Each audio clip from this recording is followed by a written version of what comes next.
Salam alaikum. Bonjour à vous tous. Alors, tout d'abord, j'aimerais remercier Hassan pour ce bonheur qui a été apporté en fait cette matinée à l'INSEA. Donc, je tiens à te féliciter pour aussi en fait cette capacité de jonglage au nahi, mais cette fois avec les mots, pas avec le ballon.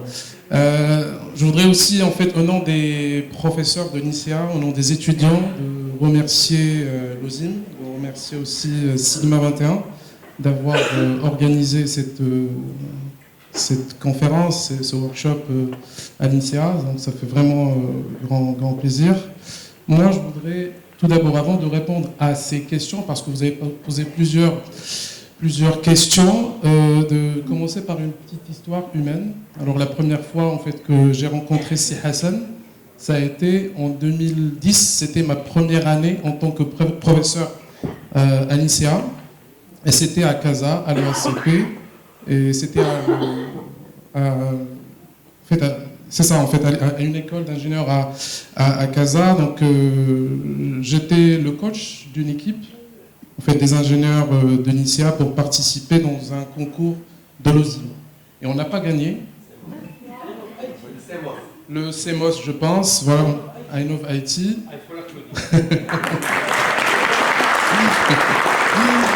En fait, pourquoi je raconte l'histoire? Parce qu'on n'a pas gagné, mais en fait, on a gagné en fait ton humour, ton bonheur. Je vais déclarer gagnant de la journée.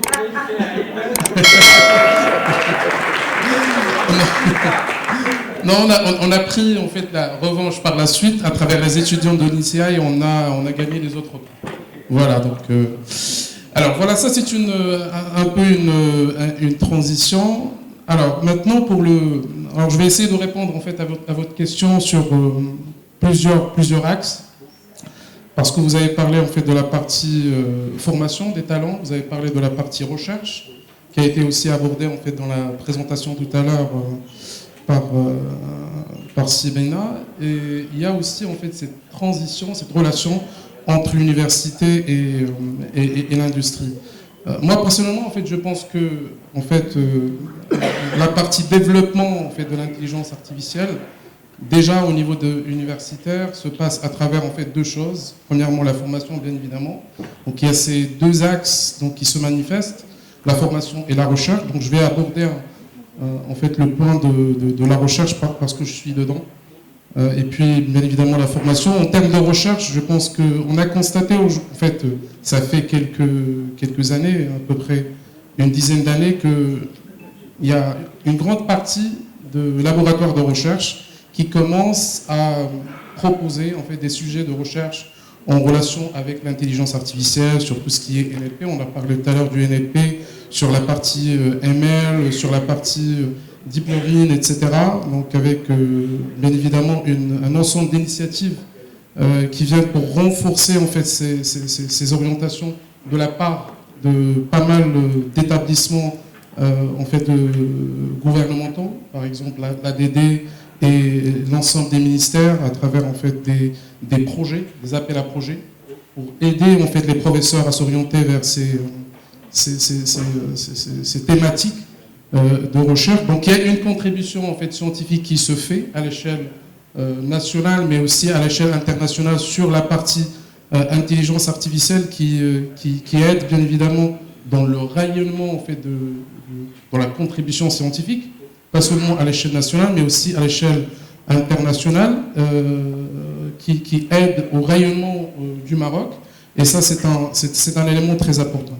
Mais en fait, les efforts ne sont pas assez suffisants. Donc, pour être honnête, et je vais donner un exemple, parce que je travaille par exemple sur l'IA. J'ai commencé à travailler sur l'IA, ça fait plusieurs années. Dernièrement, donc ce n'est que cette semaine. Donc, il y a un travail qui a été accepté en fait par nos doctorants ici à l'INSEA, qui est un micro-LLM. Donc, on peut l'appeler un micro-LLM. C'est pratiquement les mêmes travaux qui sont faits aujourd'hui au niveau international dans le développement de la GenAI, etc.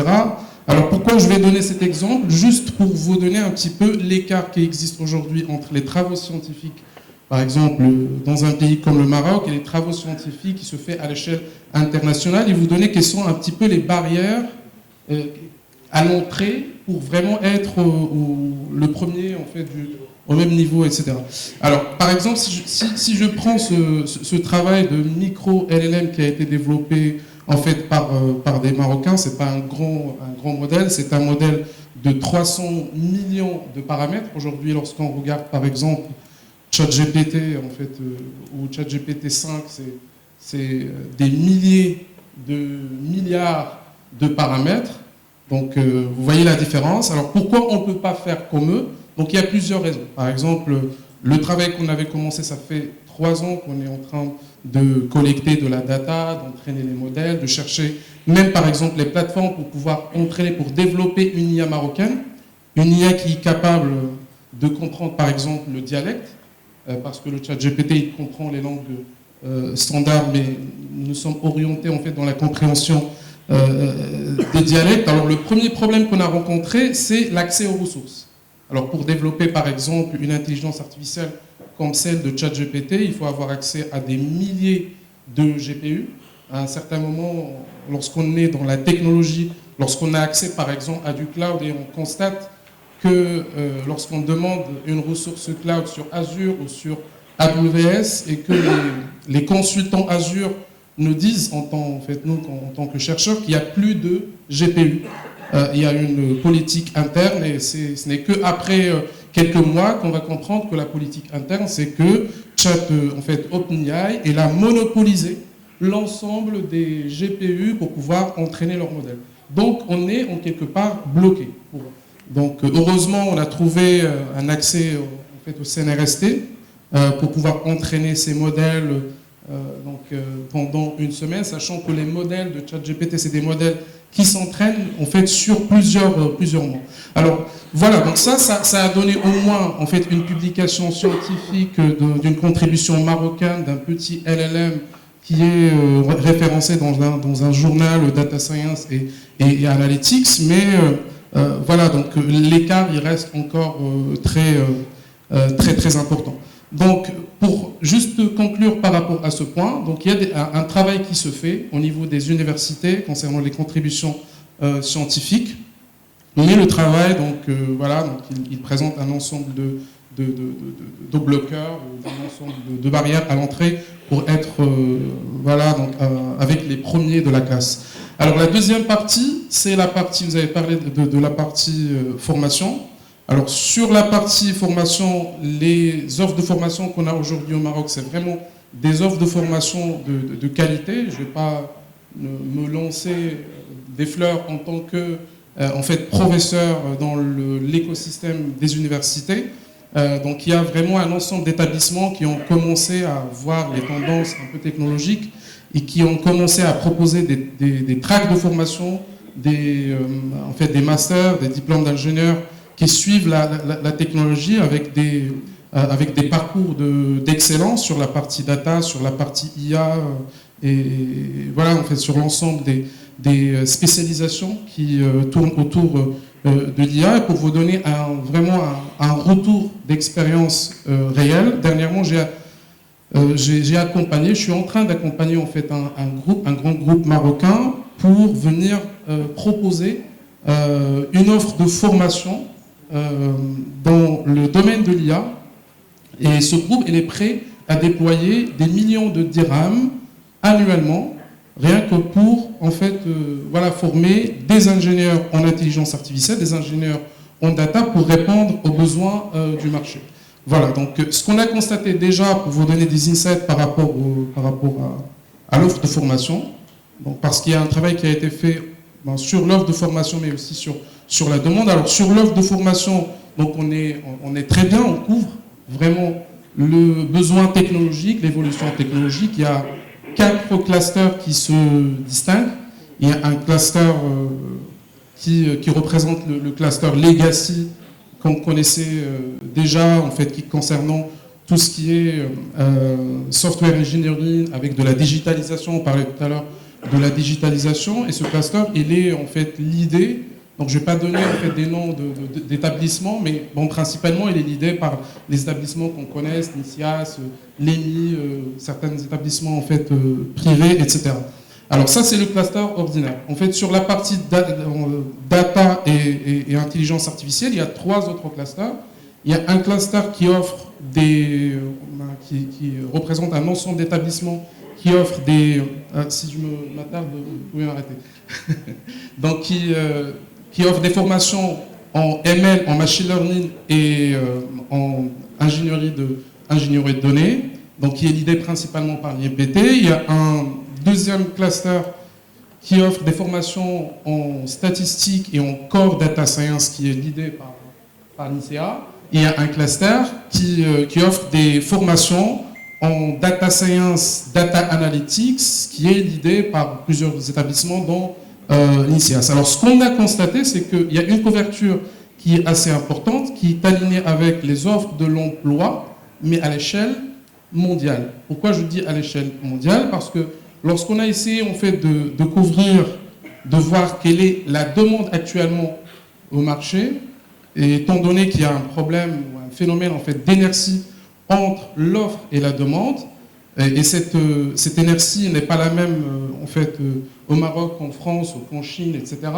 Il se trouve par exemple qu'aujourd'hui, par exemple, aux États-Unis, l'offre, la demande en termes de data scientist, elle est beaucoup plus importante que les autres profils. Mais par contre, au Maroc, la demande sur des profils data engineering et data analyst, elle est beaucoup plus importante que les data scientists. Et le problème qu'on a constaté, c'est que les offres de formation se sont orientées par précipitation, parce que ce profil data scientist à un certain moment, c'était le profil sexy, etc. Donc on a plus de formation data scientist que les... Voilà, et ça c'est un problème, malheureusement, on forme pour le marché international. Maintenant, je viens pour terminer, donc je viens à la toute dernière question que vous avez. Voilà, le lien entre l'université et les entreprises. Alors pour moi, en fait, il y a un trio, il y a 3 éléments, 3 axes sur lesquels il faut jouer. Donc il y a ces 2 éléments que j'ai cités tout à l'heure, à savoir la formation et la recherche. Donc ils se trouvent en fait dans le même monde, le lien il est assez naturel. Mais le maillon faible en fait dans le trio, c'est le lien entre l'industrie, la formation, l'industrie et la recherche. C'est ça ce qu'il faut en fait renforcer, ce qu'il faut développer à mon sens. Et pour pouvoir le développer, je vais être vraiment très direct et très franc, parce qu'il y a des exemples qui se font à l'échelle internationale, par exemple, pour promouvoir par exemple ce lien, c'est de trouver un modèle économique durable et fiable. Un modèle économique qui va permettre en fait d'incentiver les doctorants pour pouvoir rester dans les laboratoires de recherche afin de travailler avec les entreprises, parce qu'aujourd'hui les doctorants, donc s'ils veulent travailler avec les entreprises, donc on n'a pas des bourses pour les motiver, etc. Donc il faut trouver un moyen pour les retenir, et il faut trouver en fait dans ce modèle économique aussi un intéressement pour les entreprises en termes d'exonération qu'on peut apporter, etc. Donc c'est des modèles qui existent à l'échelle internationale, en fait voilà, qu'on peut utiliser. Et je pense que le ministère est en train d'appliquer. Deuxième point, et je termine peut-être, c'est la partie commercialisation de la recherche. Aujourd'hui, au niveau des laboratoires de recherche, malheureusement, on n'a pas ce mindset américain. Tout à l'heure, on a parlé de Andrew Ng, etc. Je pense que le jour où ça ne sera pas haram en fait, de développer une start-up à partir d'une université, on va pouvoir tisser ce lien entre l'université et le monde.